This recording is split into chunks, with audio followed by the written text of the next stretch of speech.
Killer sperm, blue and humpback. These are some of the whales of Galway Bay. Come see these beautiful, intelligent creatures hire Pigoggy Webster for all of their academic projects. That thing they do with the tail, that's them dancing in happiness at another successful project by Pigoggy Webster. You're not going to need a bigger budget. You're going to need PigoggyWebster.com.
Killer sperm, blue and humpback. These are some of the whales of Galway Bay. Come see these beautiful, intelligent creatures hire Pigoggy Webster for all of their academic projects. That thing they do with the tail, that's them dancing in happiness at another successful project by Pigoggy Webster. You're not going to need a bigger budget. You're going to need PigoggyWebster.com.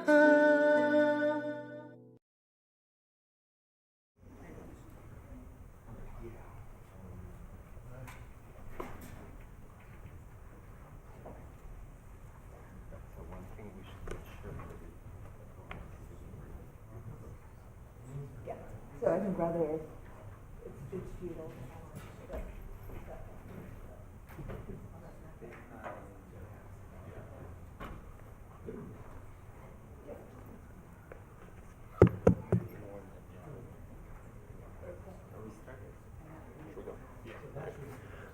Good morning, everybody. Welcome to the 11:45 session. My name is James Galapagos-Clag with College of the Canyons in California, and it's my pleasure to convene, facilitate, host this session. Just to make sure we're all in the right place, this is the 11:45 session entitled Cape Town Declaration, Envisioning the Next Decade of Open Education with Nicole, Alan, and Alec Tarkovsky. Just a couple of organizational points. Some of you looking in the hard copy schedule might be expecting 2 sessions or 2 topics during this time frame. That's not the case anymore. Paul Stacey's session will be taking place tomorrow afternoon, I believe. So at 2:45, thanks Nicole. In a different room, so you don't need to stay here until tomorrow at 2:45. So if you're looking for that session, please check the online schedule. This session is being live streamed as well as recorded. So please keep that in mind. If you're going to make any comments or do Q&A, just keep in mind that it will be recorded and is being streamed. On that note as well, please do use the microphone when you're asking questions or making comments. It will help with the recording and live streaming for the audience, as well as people here in the room who might need the mic for accessibility purposes. So without further ado, I'm going to turn this over to Nicole and Alec. Thanks.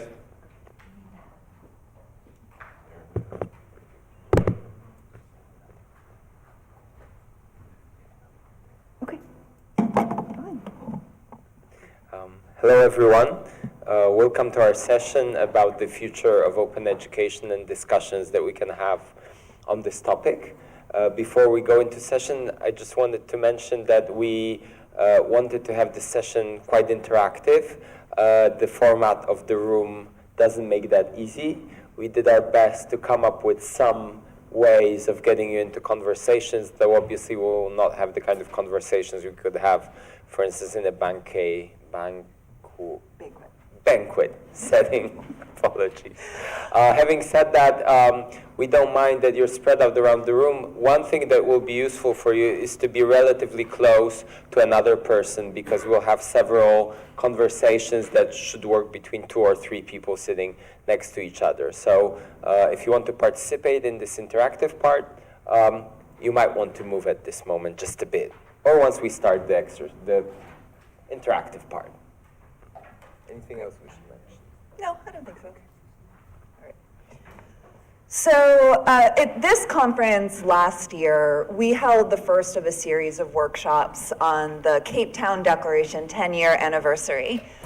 So this process was started last year, or 2 years ago actually, in 2017, when a group of open education advocates and some of the foundations that convened the first Cape Town Declaration convening realized that the 10-year anniversary was coming up, and it was time to sort of take a look back at the Cape Town Declaration and look ahead to the next decade. And those of you who aren't familiar with the Cape Town Declaration, it was sort of one of the foundational documents articulating a vision of the open education movement for the next decade.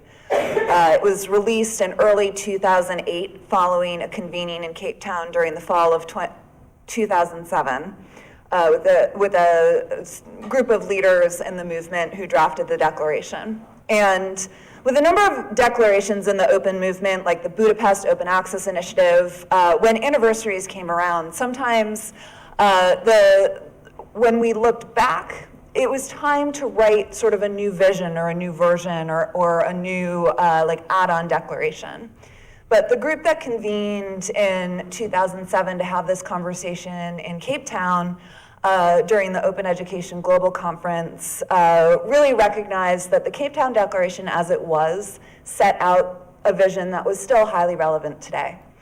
So what we ended up doing, the group of people who were there, is deciding on setting up the conversation in terms of new directions for the open education movement, to recognize that 10 years later, the vision is still the same, but the specifics of how the movement is evolving and the ways that it's going forward are varied and new. So this is the list of 10 directions that came out of that process. And as I mentioned, Alec and myself and others who were involved in this have been holding workshops at various open education conferences over the last year. Our first one was here last year, and it was a great sort of critical discussion looking at these directions and thinking about, what's missing and how do we think about the future of open education. And what we're going to do is structure this workshop into sort of 2 parts. So one is we're going to take a look at these and have some small group conversations about what's here, how it applies in your context, and maybe what's missing. And then the second part, we're going to talk about next steps in terms of this process and whether we do need, a larger movement-wide conversation about the future of open education and collective strategies and how we can facilitate those conversations. So before we move into that, we do want to sort of run through what each of these directions are and just say a little bit about them. And then we can move into some of the discussion questions. So there are 10 of them. Alec and I are going to alternate.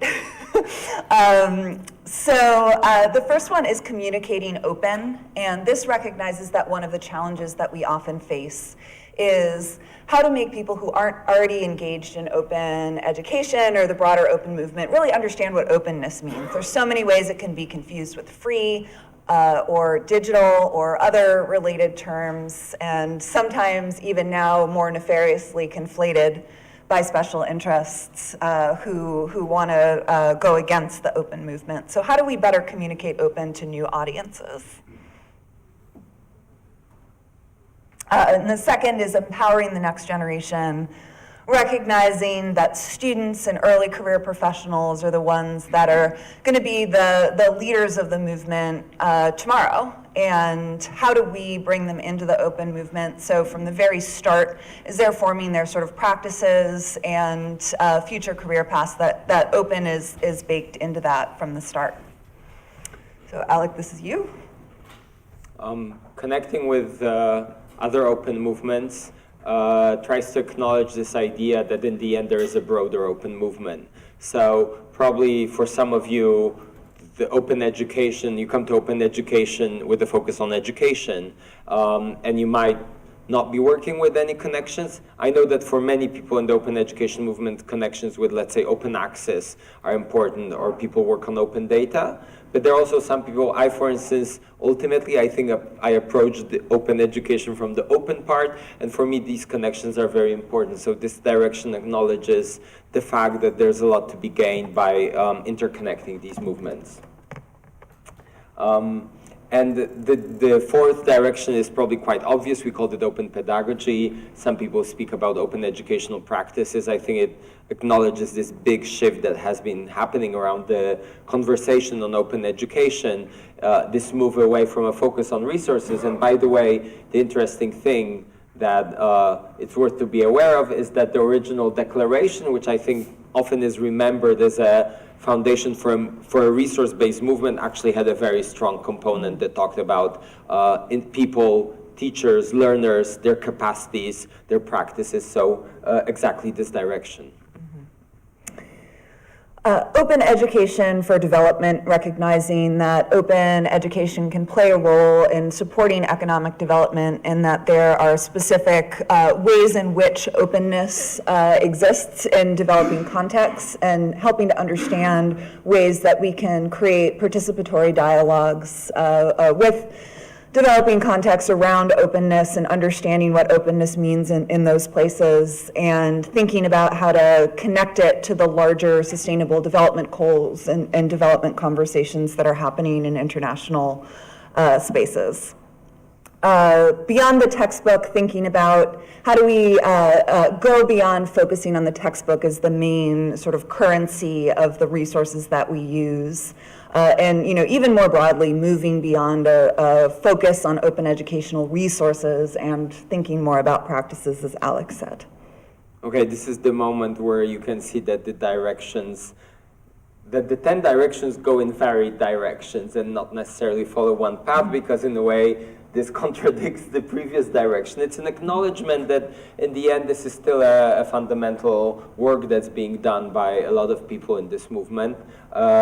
We can say that this is, a lot of people will say this is now about pedagogies, but still a lot will work on policies that open up publicly funded resources. In the US, the core work happening is around this issue. In Poland, where I come from, this has been our great high-level top-down sort of success, so we acknowledge that this work is still happening. Is that the last? No, it's not yet the last one. This one might feel like an outlier, and I think it's in a way maybe one of the stranger sort of directions that were listed here. It's an attempt to connect open education work, which is sort of based on voluntary approaches to open, with an acknowledgement that our space is also shaped by law, and that there are often ongoing copyright reform processes. You might, if you're from Europe, you've probably heard about the big copyright debate, which is probably the regulatory debate on technology in Europe this year, but copyright reform process is happening right now also in South Africa, in Australia, in Canada. in different stages. So this was a direction that said we should be paying attention to these regulatory issues as well.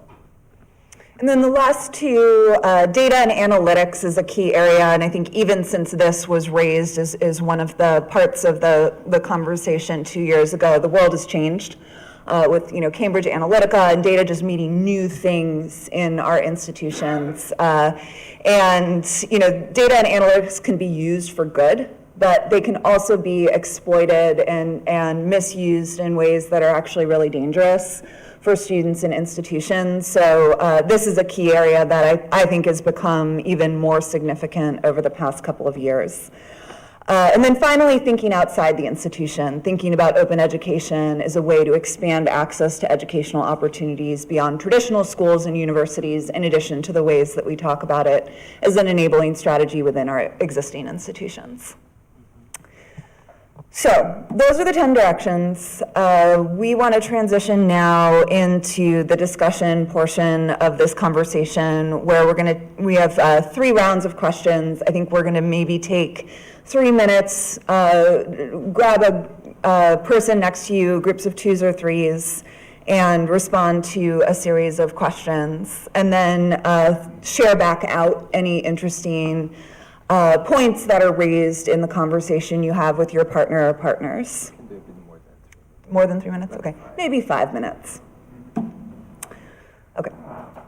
So the first question is just find 1 or 2 other people, introduce yourself, and pick one of the directions on this list and say something about how it applies in your context. So that can be a project you're working on, why you think it's important, or any other way that you think one of these directions is relevant to where you live and work. Break. Oh, questions before we start? And then for the people listening in to the live stream, just a note that we do have a bit.ly here to a Google Doc where you can enter your comments, and we'll be watching it and can read it out to the group here. And there's also a YouTube chat you can use to talk with each other. We unfortunately will not be there because, like all good television hosts, we got our hosting to do. Stay tuned for our next season.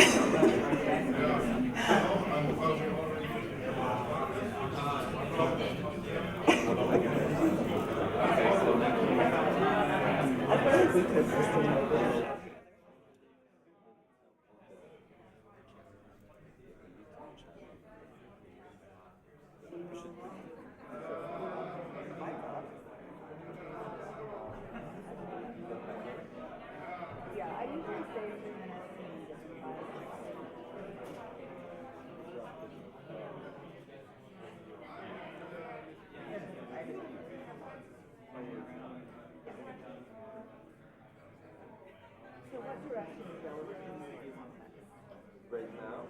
Yeah.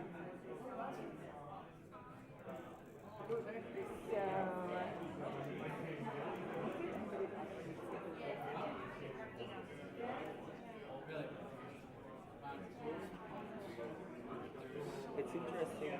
Communicating open is really interesting because I've had this conversation about the term open.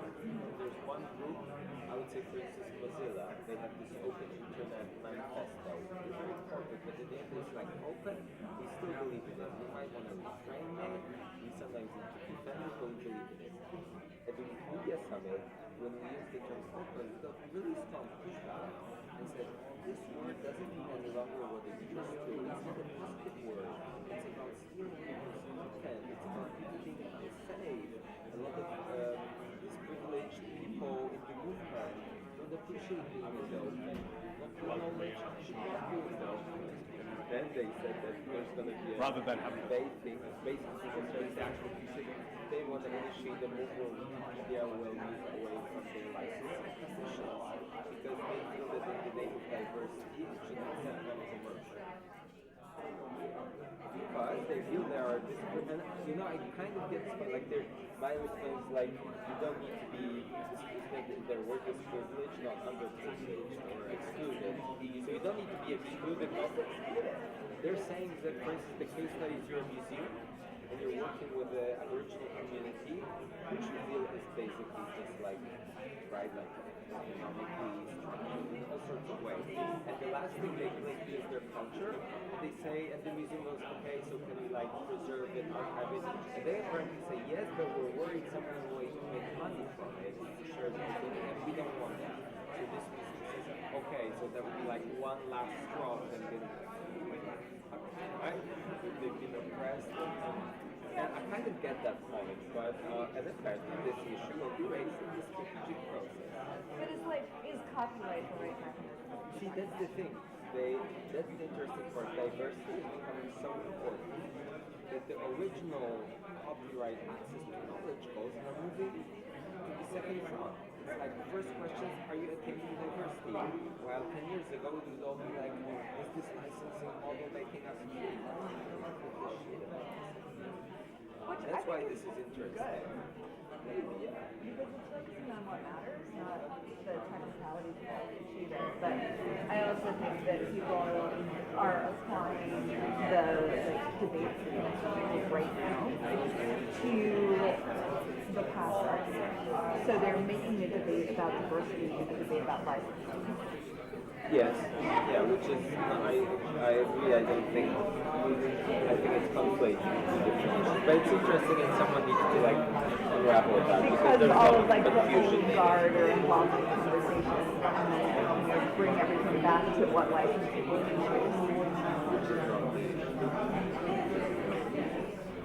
So I really think there's so many people like interested in this. I know Media was now in Poland at some event, and they're like one of their like senior program officers was speaking about like how openness is to be reframed. It was reframed like Brazil was thinking about it.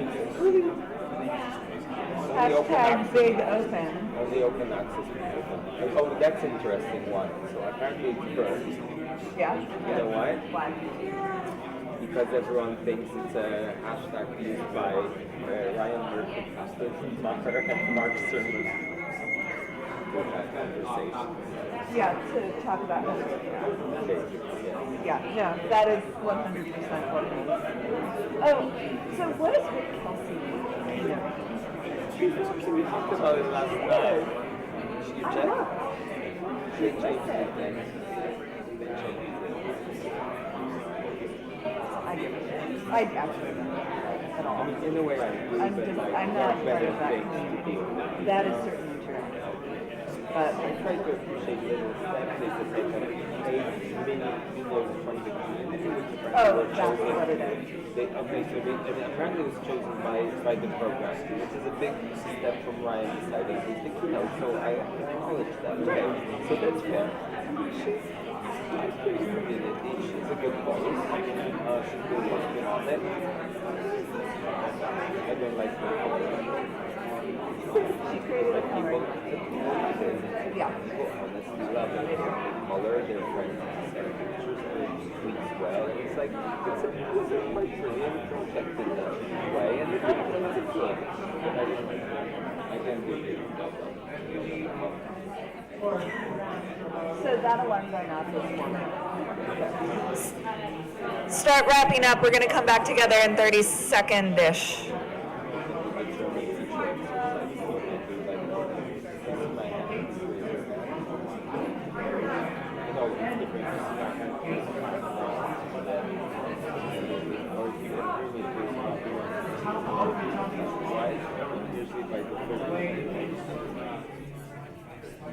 Pictures are the best. Okay. So we need a mic.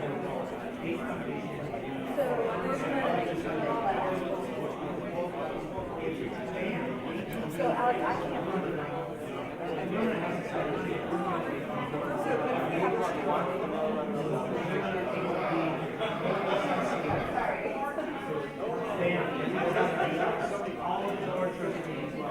I'm ready.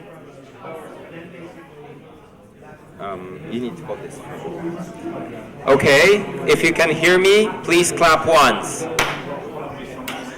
If you can hear me, please clap twice. Okay, thanks.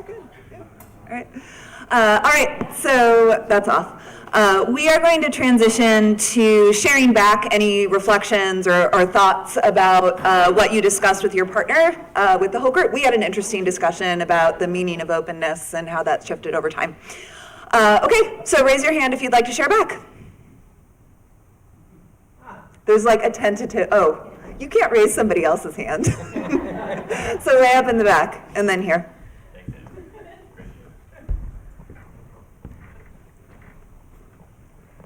I just had a rant there about open publishing. As I said, I've been doing research in about for a year and a half, and I'm an editor of an open source journal. And as I said, what other job would I actually get a bricklayer in, and then the bricklayer has to pay me to let him work? I mean, we get people to write. So the whole copyright and access. And one thing I started to learn was copyright doesn't really mean an awful lot. It's actually the licensing. And I think there's an awful lot of us, we're so caught up, and we were just talking there about like, Kathy's the keynote speaker saying we're so desperate for tenure and promotion and funding, so we have to publish in the tier 1 journals that is read by 3 men and his dog, and then that publisher then charges my own university for my students to access that paper. Rant over.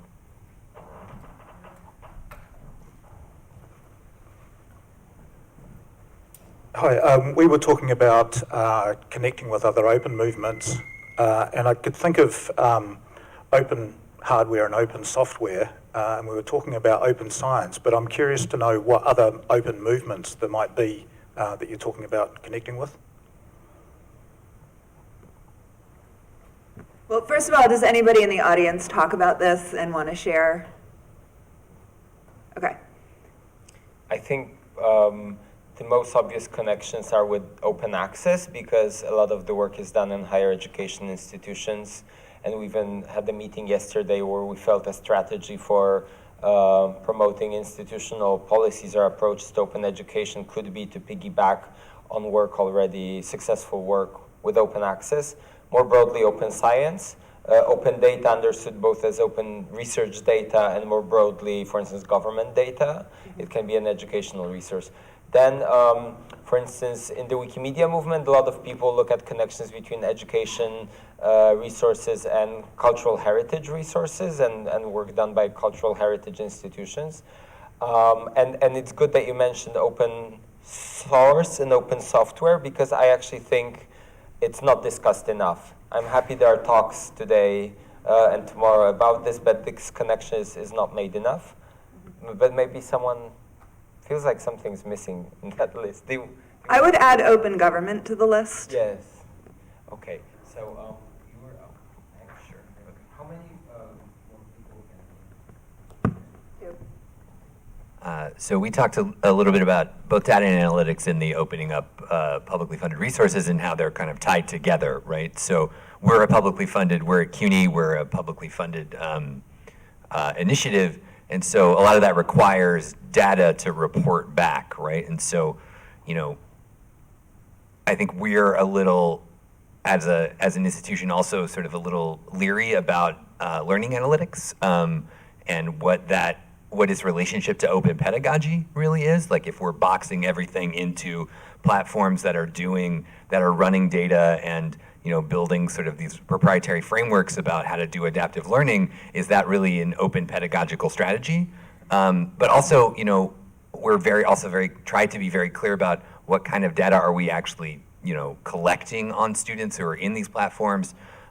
Just because you have the data, is it something that you should be using and sharing in a lot of ways? And then sort of what kind of stories and what's your approach to open data? I'm by training a social scientist, so you know the way we approach data is about storytelling, right? And so there's a lot of different stories you can tell. Like if your data says something not necessarily positive about what your OER initiative is or what OER really is that something that you want to share out to getting your opening up publicly funded resources, right? And so there's a lot of questions I think that we have about this that haven't really been worked out.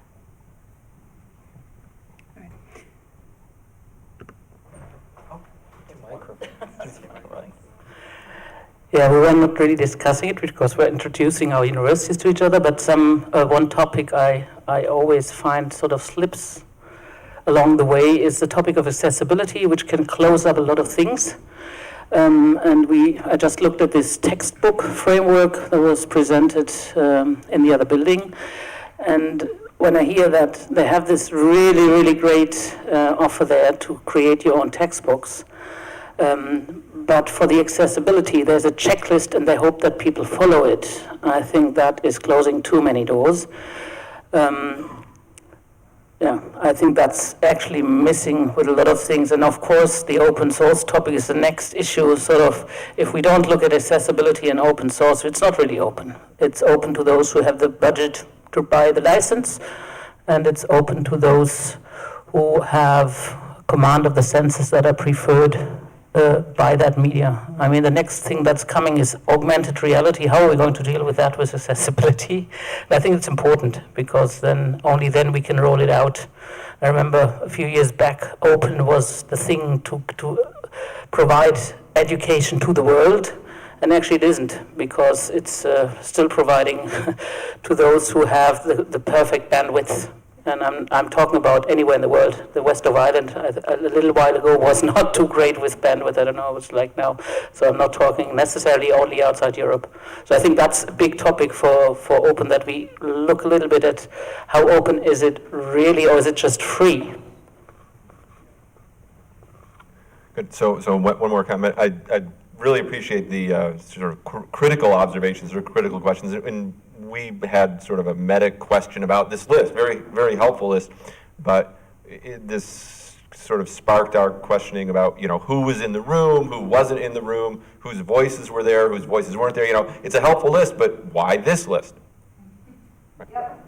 So those are important questions that actually provide, okay, that's a really important question, and is a great transition to move into the next section, where we'll be talking about looking at this list and what is missing, and whose voices are missing from the conversation. So thank you for that.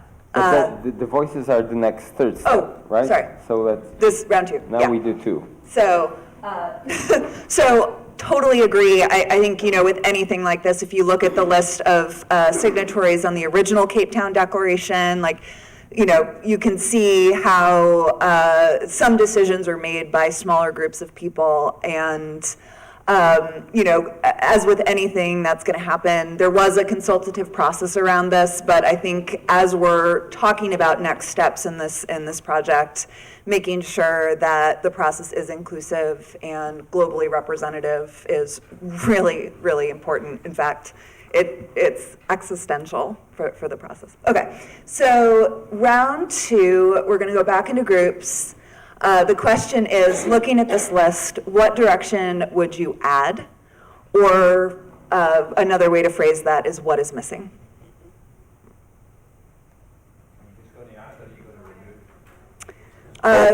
Feel free to interpret the question that way as well. Yes. So 5-ish minutes.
Thirty more seconds.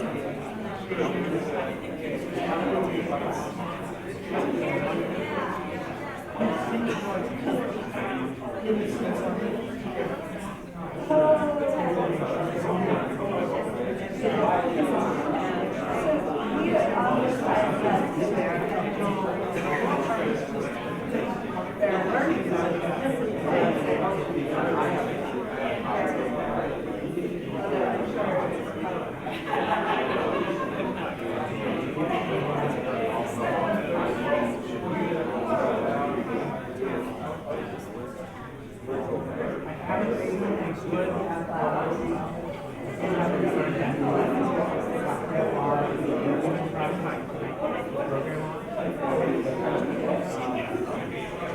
hold this for Okay, everyone, if you can hear me, clap once.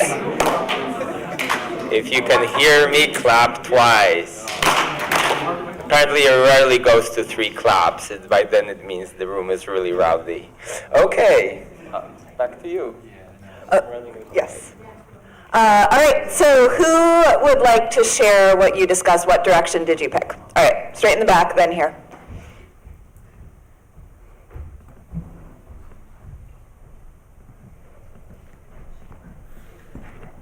This time we'll be very quick. We had a discussion and we said open technology, open educational technology should be added, because then we have covered what I just mentioned, that people, no matter where, can actually adapt and work with it, and we can also make sure the accessibility is given.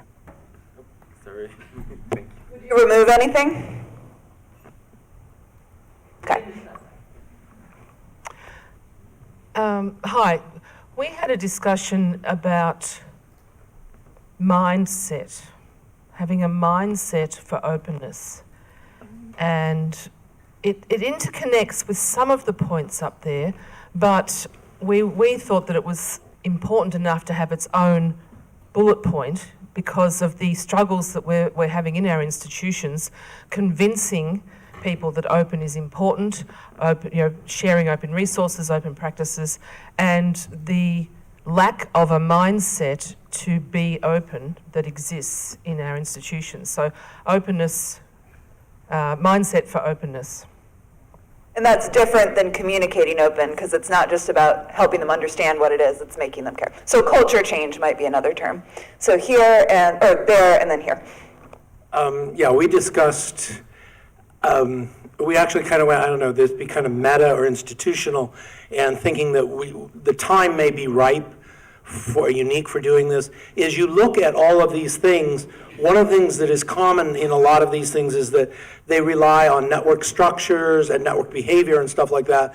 We think we need to add to this open governance of how do all these movements become governed, how do we lead this stuff, because we need to be careful that we don't replicate what are in effect authoritative hierarchical structures in how we do this. Like we're already seeing mainstreaming, for example, in some states, for example, where a state coordinator of open textbooks or whatever is being hired. Well, it'd be very easy to begin, then they're going to need control, they're going to need direction, and before you know it, we're actually, what we need is networked governance, where we bring everyone in and go beyond just consultative process, because consultative process is still, there is the authority in charge. They're allowing you to have input. And as one of my colleagues at my school says, I'm tired of having input. I want to be at the damn table when the decision's made. Yep. All right, so here. And then there. Hi. So our point spoke to some of these, and particularly your point about mindset here, that we encapsulated as reframing the institution. And so there was a real sense here that there was, the kind of environment around universities was so volatile, which was the word we chose at lunchtime, at break time, but also a real need to think about what is the purpose and the value of the university, given the fact that boundaries can be porous and are porous, and who is making the decisions, and where the vision is coming from. And so what there is a real lack of is really good arguments about why to do this that are couched in the terms that will respond to the different people who need to hear these arguments. So going upwards about, whether, what the value is that's been retained in the university if you're giving away some of the content, and going downwards, how you can do this without having to go through a massive hump of extra work in order to make some of your content open. So a need to kind of understand what the purpose of the organisation is, and to have arguments ready that speak to different constituent communities. Wonderful. So another, one more up there. Oh, sorry, Alec, can you run the mic up there? Sorry, I have a bad ankle. Oh, sorry, here. Is that okay? Yes, go for it. So the thing, I'm a big copyright geek, so I was looking at the copyright reform for education. And I think an additional dimension of this is not just reform. Reform is a very difficult process, and there are large, well-funded lobbies that are against the sort of reform around anything to do with copyright law. And there is a certain level of latent flexibility within the law, fair dealing, fair use, which I think, and the work that I'm interested in around copyright literacy, raising awareness of copyright, to know that you can make risk-based decisions, which I think people need to be able to make themselves around what they do, and that they are part and parcel of making something open, that you can't always be 100% sure that what you're doing is totally risk-free, and that people should, there's a fear around copyright, and that might be a limiting factor in take-up and creation of OER, and that should be more than just the reform of the system, but working within the system according to the rules as they stand.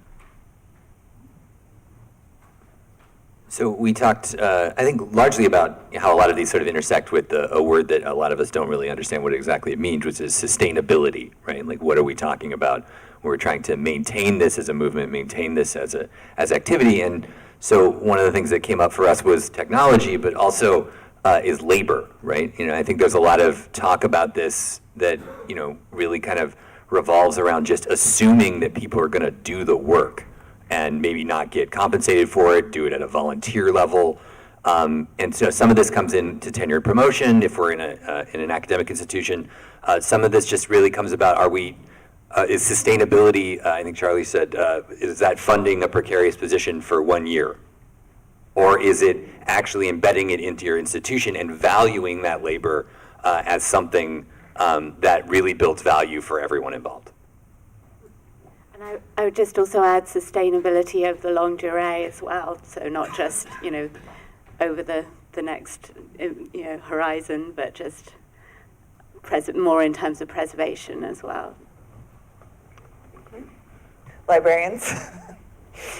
Okay, so I think we'll probably stop there. Alec and I had a conversation during the break. One that I think is glaringly missing is something about equity and inclusiveness of resources. There's power in having the words written on the list. And obviously those were conversations had in deciding on this list, but it fell to sort of, let's make sure equity is reflected in all of them. And the write-ups of all of them do reflect equity. But it's not on the list, and I think it should be, my opinion. Okay, so last group discussion round, I think we'll probably make this one a little bit shorter.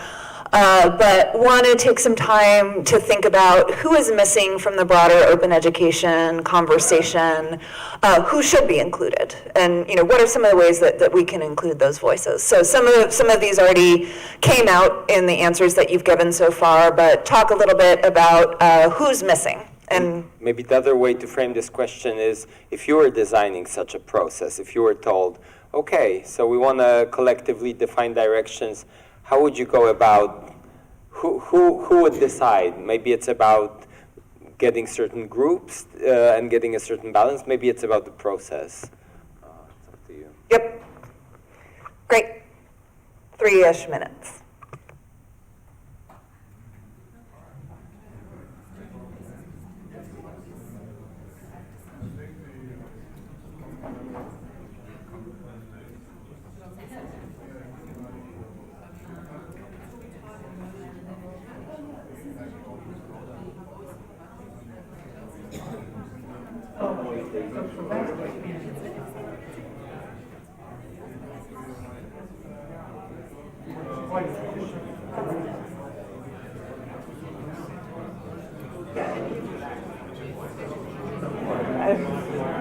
The boss lady.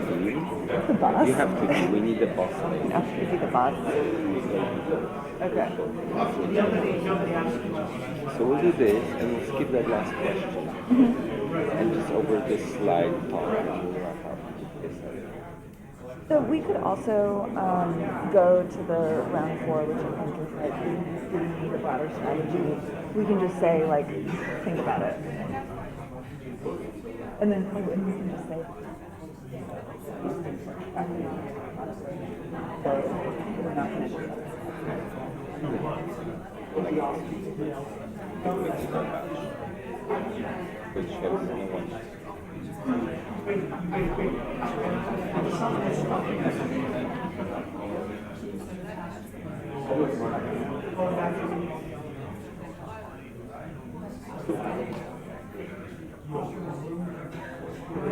Like, the thing that I can hear is that there weren't any black houses and white houses. That's a very strong. No, it was a problem. There, I think, black houses.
But that's what inclusion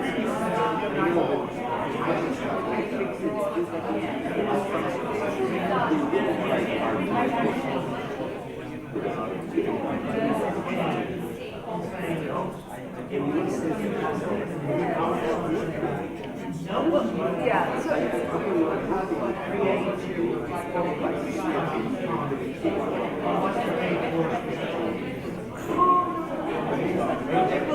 that's happening across the roster. And like you need so you have to team of work to bring the process, not by designing your process, right? And like really to them and finding out what the process they can make.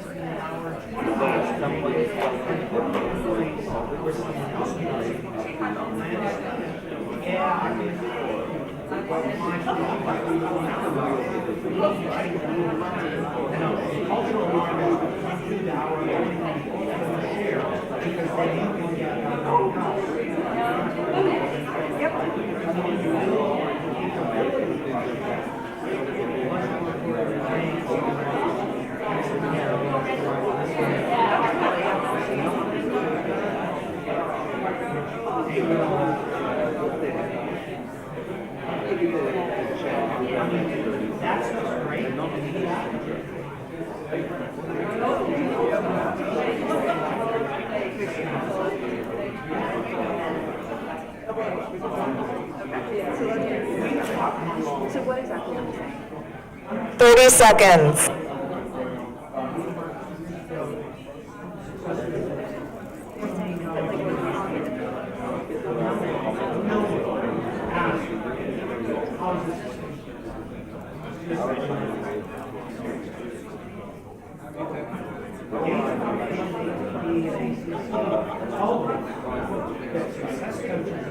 We don't need to, but how do you like invite you?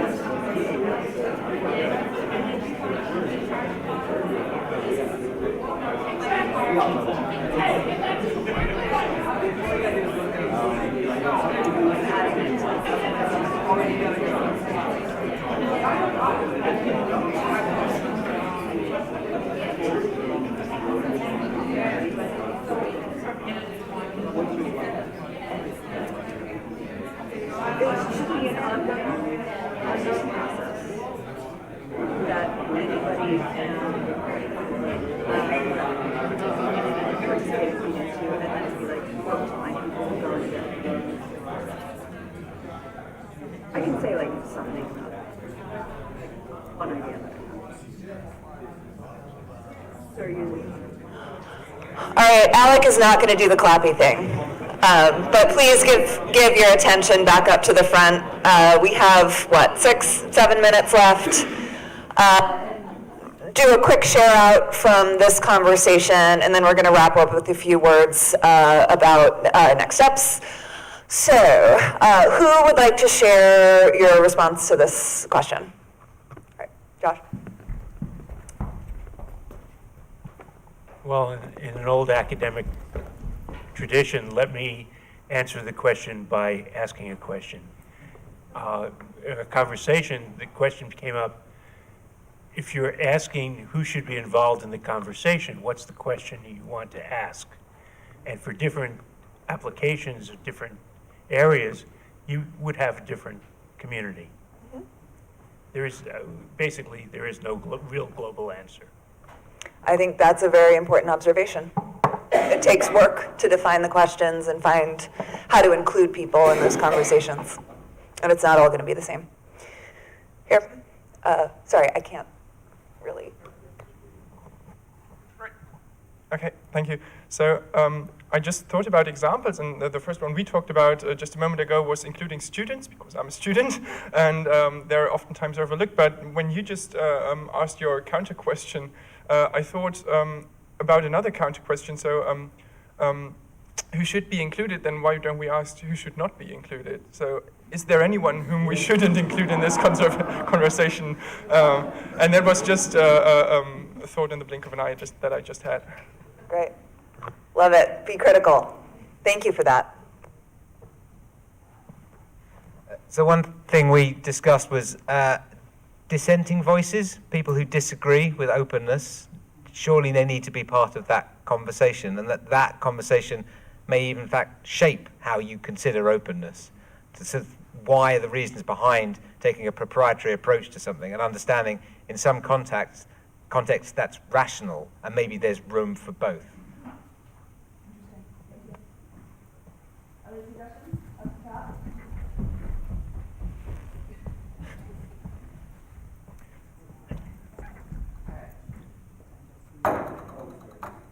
Just doing that to keep him fit. It goes a bit in this direction. We are always talking about academics and trainers and teachers and the students. What about all these people who learn outside institutions, informal learning? I remember we had this series of OER camps in Germany, and I offered a workshop on how to include non-pedagogues. And I had 10 teachers sitting in there who were almost shouting at me, how could I dare to say that someone who has no training was actually allowed to do this. And I think they need to be included because learning is not just formal learning. Thank you. These are all great suggestions. So recognizing that we only have a couple of minutes left, I think we're going to wrap up. Noting that this is a Google Doc here, if you had an idea that you didn't share, I tried to capture a lot of the ideas. Please feel free to go in there and stick notes in and add your name to the list. We want to wrap up by just sort of sharing some reflections on the workshops that we've held at conferences over the past year. I think what we've learned is that the 10 themes are a useful framework for having these conversations. They are broadly applicable. They're not perfect, but I think the conversations about what's missing are often the most interesting ones and are important. And we think there is a need for a broader conversation about the future of open education that encourages us to think bigger and think critically and think about how new directions can be applied across our communities. So what we're going to do now is think about sort of what are the next steps in this process. Do we need a Cape Town plus 11, plus 12, plus whatever? And what does that look like? And I think this last question that we discussed is a really important part of that. What voices need to be part of the conversation, and how do we structure a conversation that is inclusive and participatory? And so, in a way, we feel this discussion has wrapped up a certain arc, a certain cycle. We won't be organizing more discussions at the event about the 10 directions for Cape Town Declaration. We're thinking a lot how to move forward, and in a way, closing this process is a commitment to opening up a new one. And the questions we're asking are sort of structural. So how do we have a better conversation? How do we create a situation where on one hand we are able to collectively define, you can call it directions or values or strategy, you name it, but we reach some agreement, but we also feel it's not a small group speaking on behalf of a large community, that we're missing some voices and so on. So this is a conversation we've started between the two of us. If any of you are interested in this discussion or in a sort of improved process of this sort, looking forward, but in a lot more diverse and equitable way, we're inviting you to join us. You can find us here at this event or on the internet. Yes. Yes. You can. Thanks for coming. Thank you very much. Enjoy the rest of the day.